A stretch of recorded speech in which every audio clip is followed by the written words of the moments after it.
For 14 years, Adam believed he had built a solid marriage with Claire.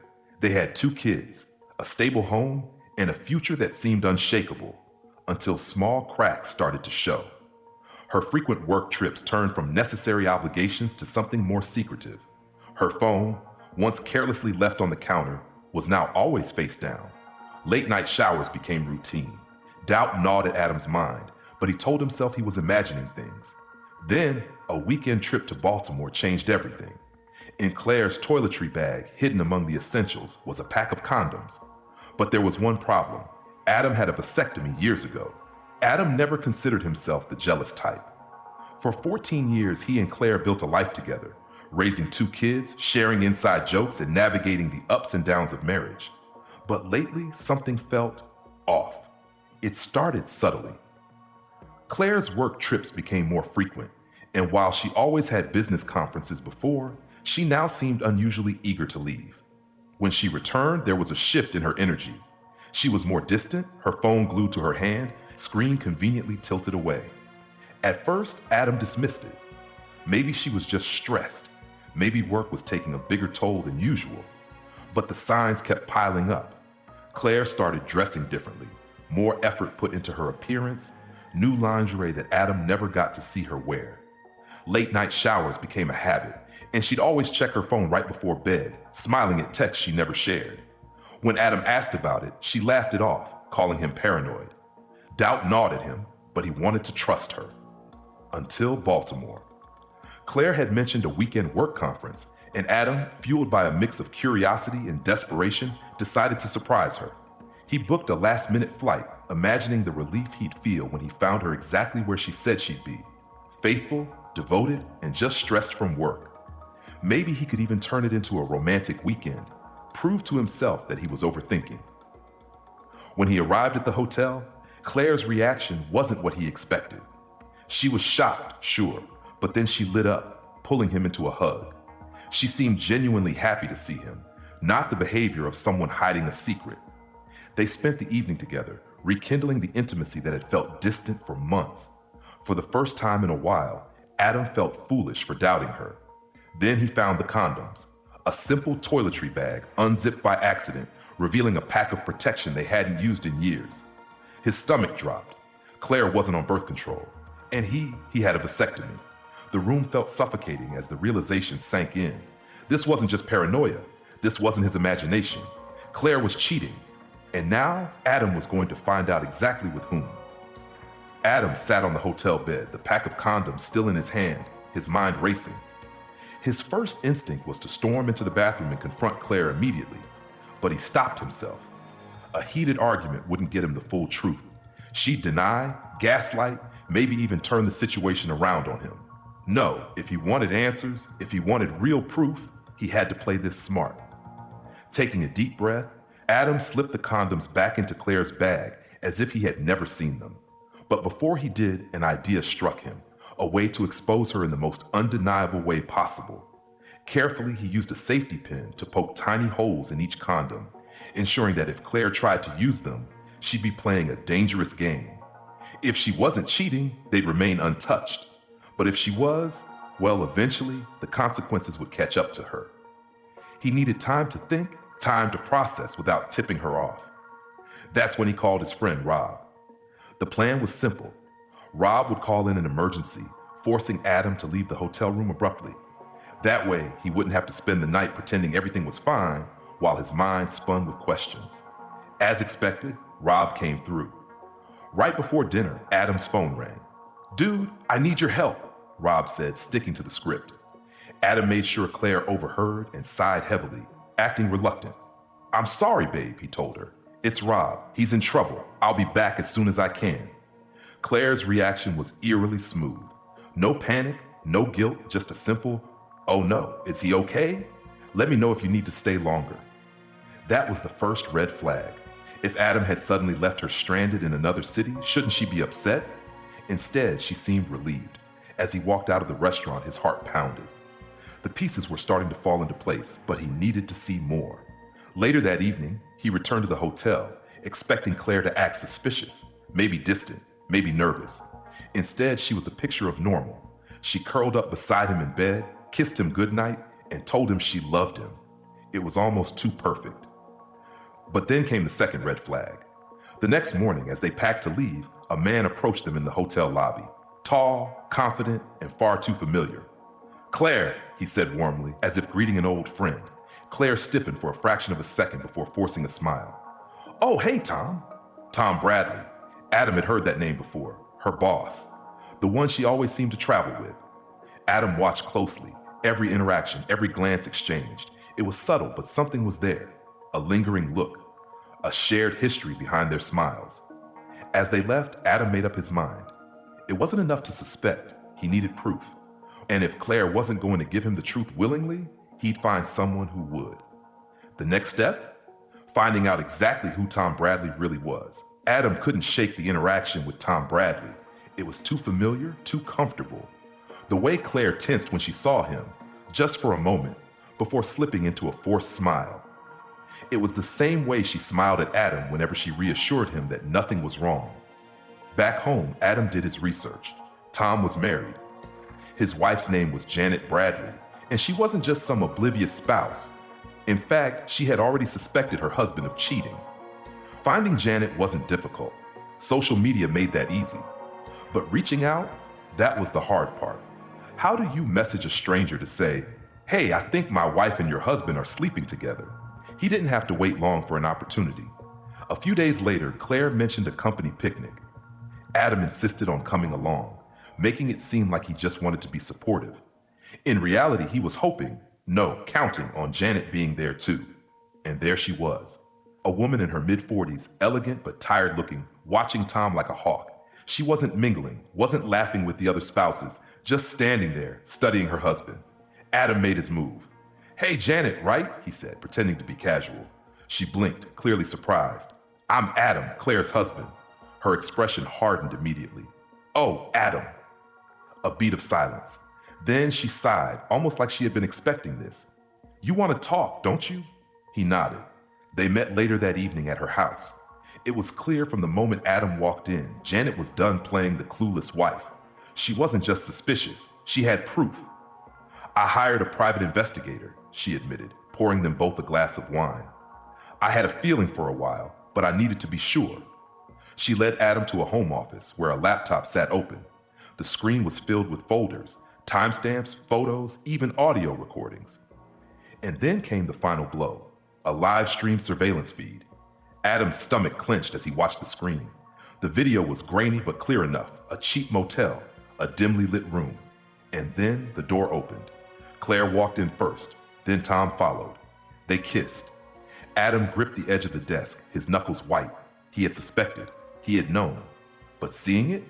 Seeing Claire, his wife, the mother of his children, wrapped around another man, laughing, kissing him like she used to kiss Adam? It was like a knife to the gut. "I'm sorry," Janet said softly. Adam exhaled, forcing himself to stay in control. "No," he said. "I'm glad I know the truth." And now, knowing wasn't enough. Now it was time to act. Adam had the proof. The affair wasn't just a suspicion anymore. It was a reality, documented in cold, undeniable evidence. But Claire?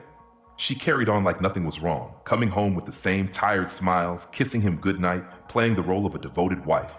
It was infuriating. But Adam didn't confront her. Not yet. Instead, he kept watching, waiting. He checked her toiletry bag regularly. And sure enough, new condoms kept appearing. Each time a fresh pack, each time tampered with. She wasn't just cheating. She was continuing the affair as if she had nothing to lose.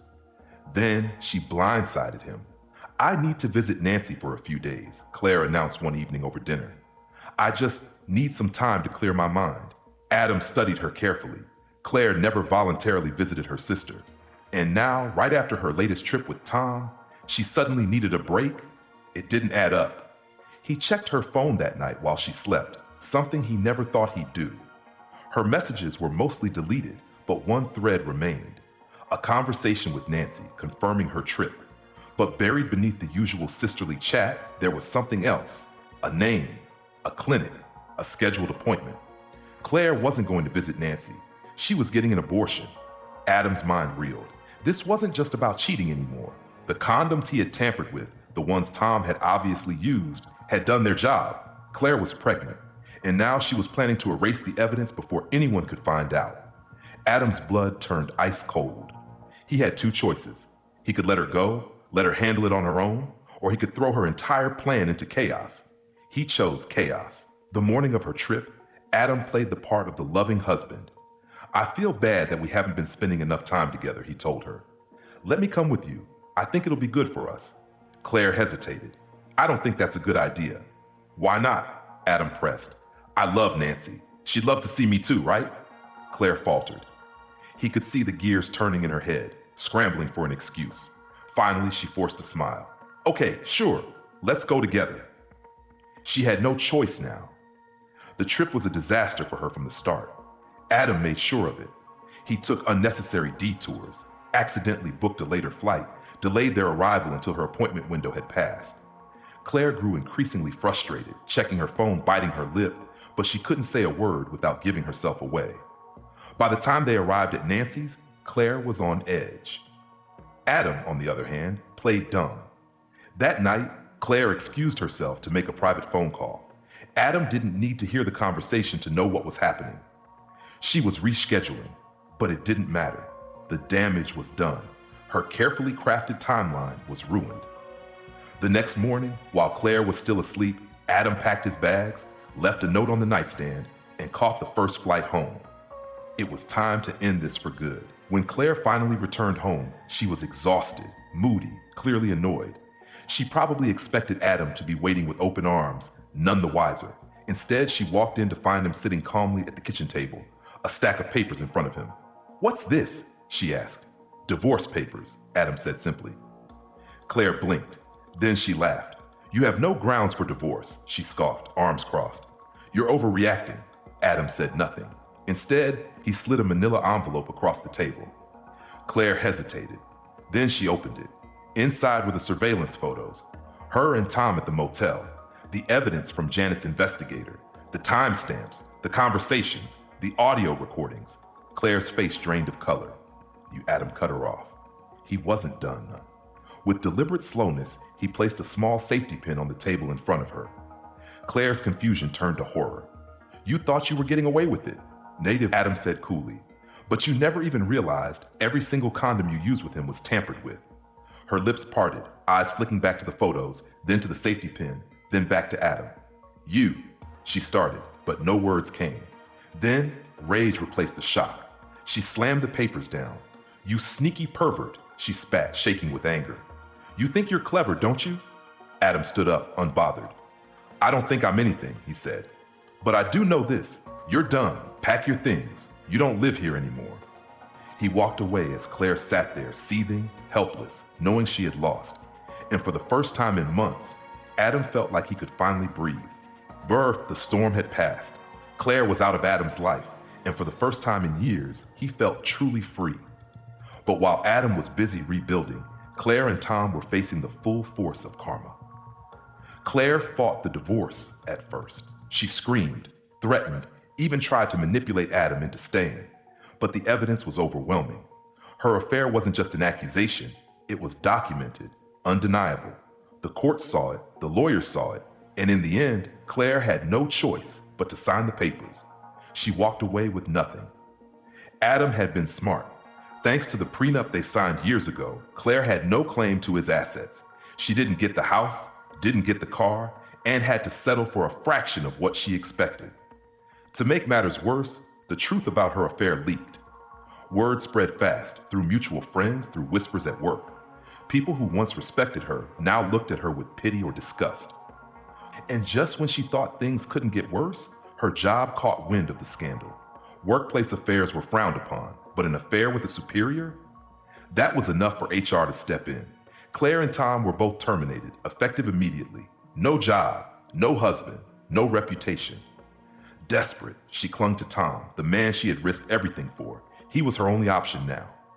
Tom's fall from grace. Tom had always been the type to land on his feet, charming, confident, used to getting his way. But this time, there was no smooth talking his way out of trouble. His wife, Janet, took everything. With the help of Adam and the private investigator, she had built an airtight case for divorce. Tom had to give up their house, a significant portion of his investments, and was slapped with heavy alimony payments. Financially ruined, he tried to move in with Claire.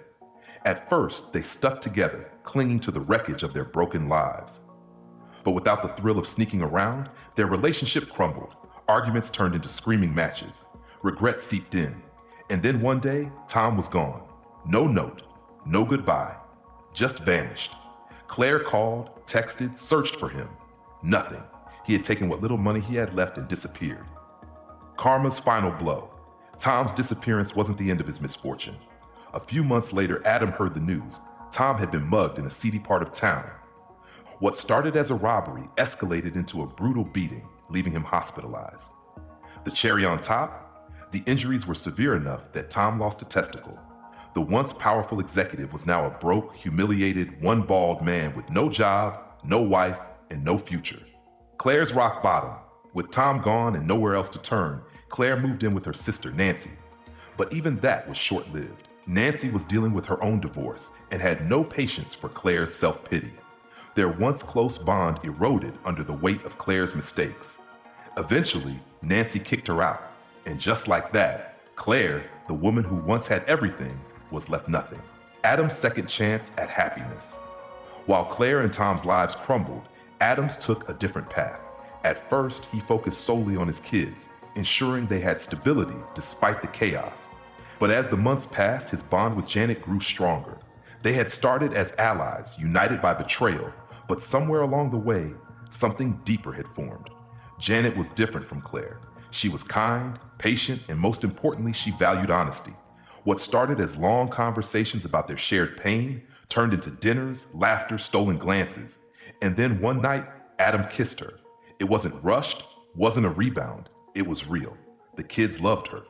They loved her koi ponds, loved spending time at her house, loved having someone who treated them like family. And Adam, he loved her too. 1 year later, Adam and Janet were engaged. Claire had lost everything. Adam had gained something better, and in the end, justice had been served. Adam had finally reached a place of peace, a place he never thought he'd find. The weight of the betrayal had nearly broken him, but now, standing on the other side, he realized that it had been the catalyst for a transformation. The man he had been, shackled by his love for Claire, no longer existed. And in his place stood someone stronger, wiser, and more determined to create a life that wasn't tainted by lies. Life after divorce, rebuilding and regaining control. The first few weeks after the divorce felt like a haze. Adam threw himself into the daily routine with the kids, keeping things as normal as possible. But beneath the surface, he was slowly reclaiming himself. He went back to working out, something he hadn't done in years, and rediscovered old hobbies that had been pushed aside in his marriage. He found solace in these small, personal victories, and soon, the hurt started to fade. The house, once filled with tension and deceit, became a home again. He worked on reestablishing a peaceful environment for his children, making sure they had everything they needed to process the changes in their lives. The kids were resilient, but Adam was their rock, always there to listen, support, and provide stability in a world that had shifted beneath their feet.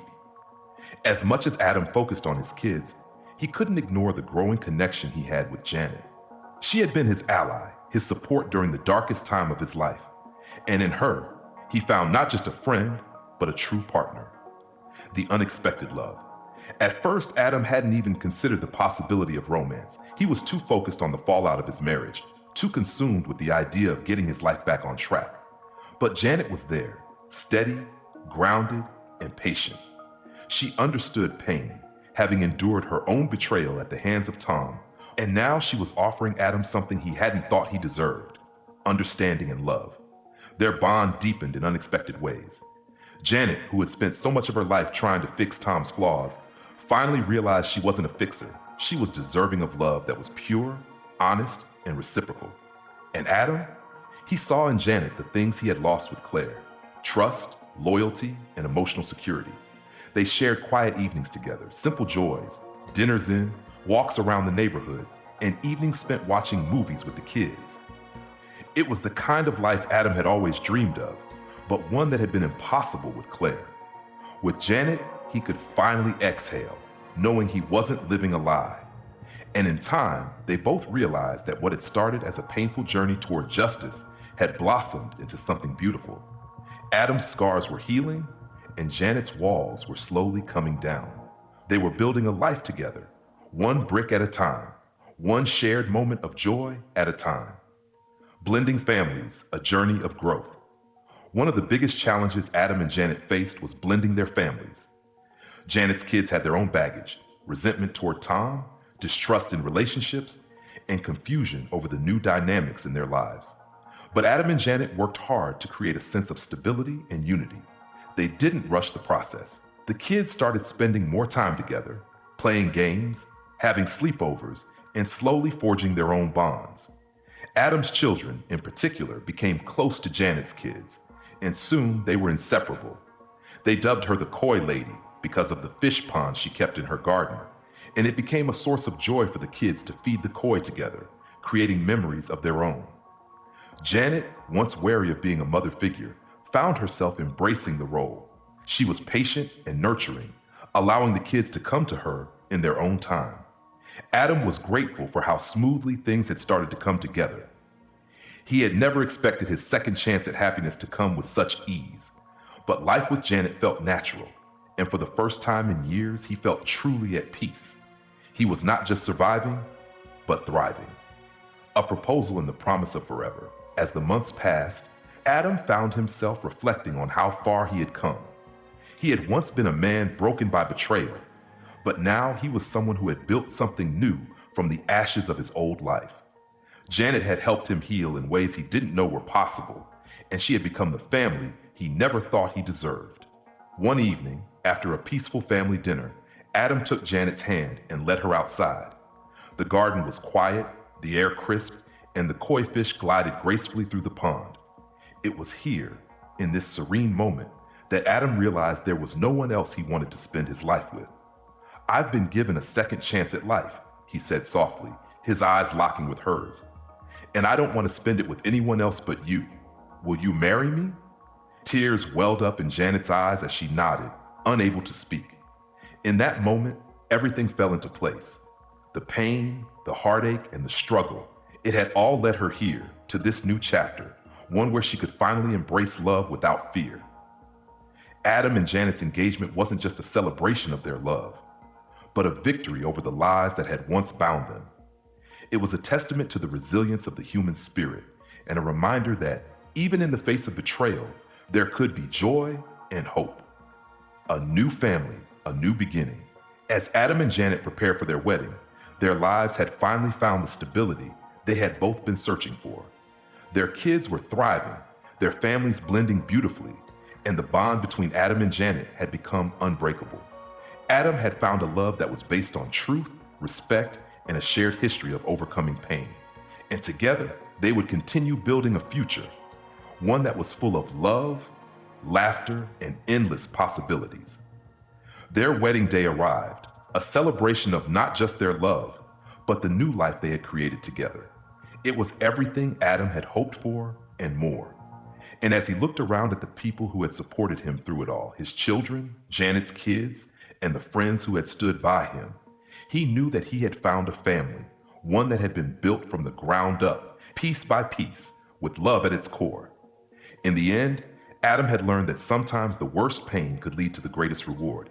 He had lost so much, but in return, he had gained everything he ever needed: love, family, and the freedom to be himself. And with Janet by his side, he was ready to embrace whatever the future held.